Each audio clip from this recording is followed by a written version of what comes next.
ওরে বাবা গো, এইসব আবার কি গো? কে আনলো এসব? তুমি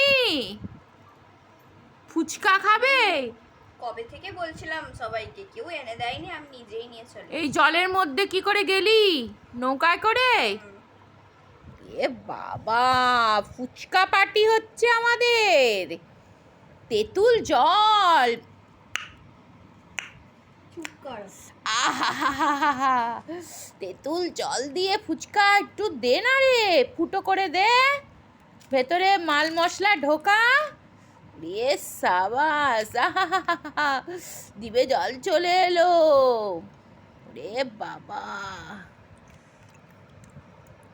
রে সাবাস, আহা, তুই খা, আমি দেখি, তারপরে আমি খাচ্ছি, তুই খেয়ে নে আগে। দারুণ না? দে দে দে, আমিও খাই।